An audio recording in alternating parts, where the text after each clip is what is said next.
Banyak masalah berkelindang, banyak perilaku aneh menjadi sorotan, banyak pembahasan yang mengurai persoalan dalam perdebatan.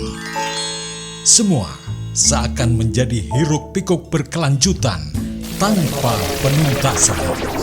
Inilah obrolan ringan tentang fenomena menarik di sekitar kita. Orisinasi, obrolan ringan seputar isu nasional.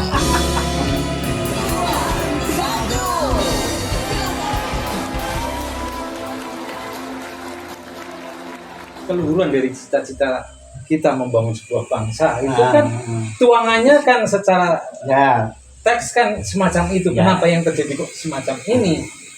Itulah kan kadang-kadang kita mesti harus merenung juga betapa itu para pendiri-pendiri bangsa itu, tokoh-tokoh kita dulu merumuskan sedemikian rupa ketika kita hidup bersama dalam sebuah bangsa itu mau kemana, bagaimana dan sebagainya itu ya kan jadi contoh begini lah, ini yang kita bayangkan, maaf yo, yang namanya wakil presiden kita sejak awal Hatta itu secara pengetahuan dan mungkin secara keilmuan itu menurut saya Hatta itu lebih tinggi ilmunya daripada Soekarno.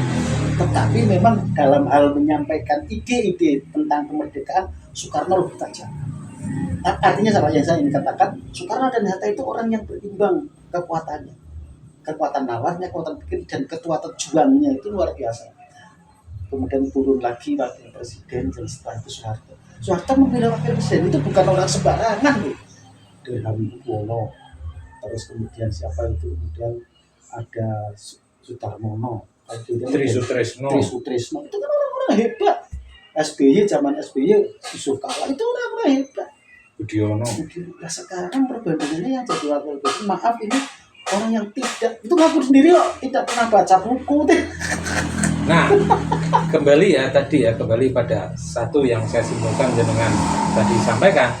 Yang pertama, kesetaraan dari katakanlah kompetensi beliau Bung Hatta sama Bung Karno itu kan seimbang gitu ya. Tapi kan katakanlah akhirnya yang sebagai leader kan Soekarno. Berarti kalau bisa kan kalau disimpulkan berarti kemampuan untuk mengungkapkan ide itu berarti menjadi kunci untuk menjadi pemenang kan seperti itu kan ya. Satu.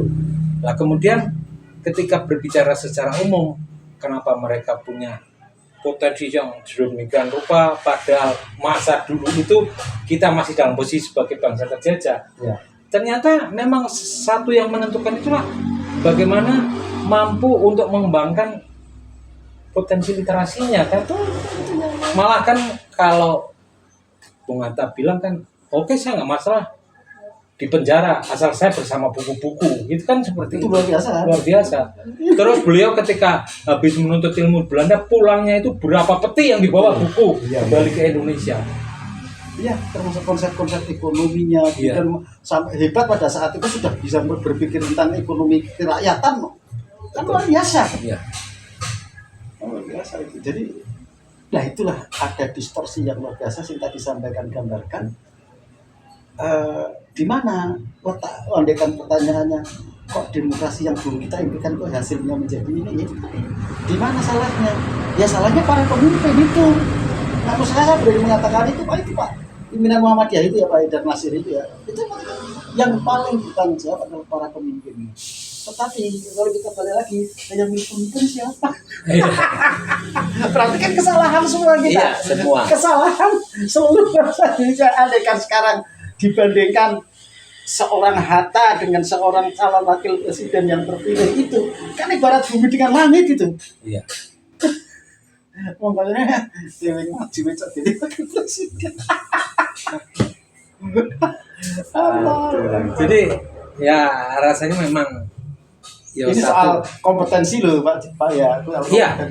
Nah, padahal kan kalau kita bicara dalam rekrutmen apapun kan sebetulnya kan ada tahapan seleksi yang sebetulnya itu bisa menjadi standar ya, yang diharapkan seperti apa, perlu di tes gitu dan sebagainya itu sebetulnya kan termasuk tes psikologi, tes, ya kan itu lucu. Lah itu kenapa ketika mekanisme tes, ujian juga sudah dilaksanakan, tapi kok keluarnya produknya kok ya tidak seperti yang menjadi harapan, itu kan Ya, itu menjadi tadi. pertanyaan juga. Pertanyaan sebenarnya itu jawabannya gampang karena ada keterlibatan orang tua. Kan gitu. Sampean bagaimanapun juga tunduk dengan saya. Tunduk dengan saya karena yang beri SK sampean adalah saya.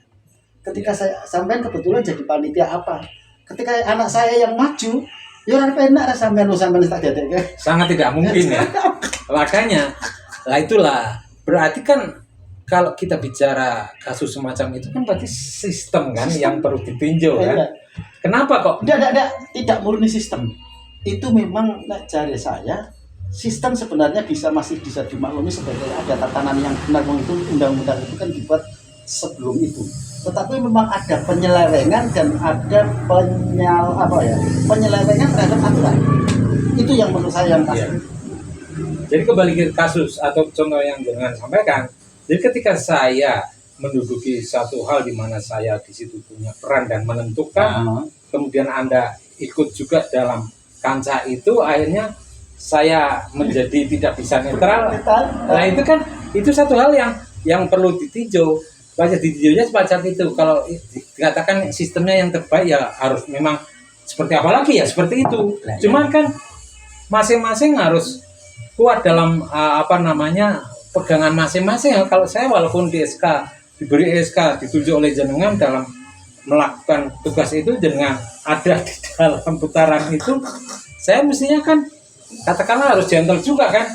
Maaf Pak, saya harus berlaku seperti ini karena kan Anda mendudukkan saya pada posisi yang menentukan dan saya harus tidak terpengaruh kiri kanan. Itu artinya bukan sistem, itu artinya orangnya.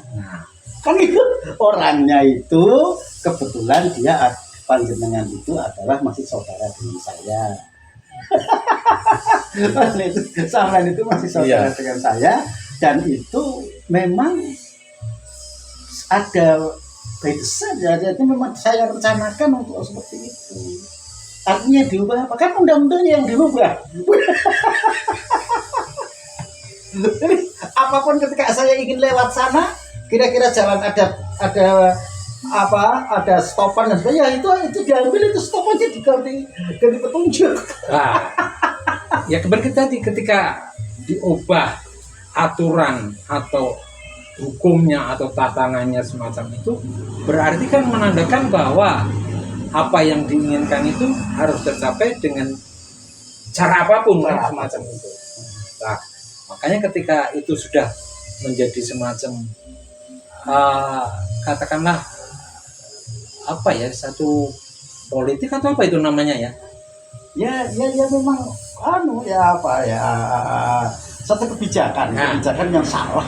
Kebijakan salah yang itu semua sebagai akibat dari apa yang menjadi keinginan harus tercapai. Ya bahasanya mungkin yang paling pas itu terlalu besar syahwatnya. Syahwat untuk menguasai.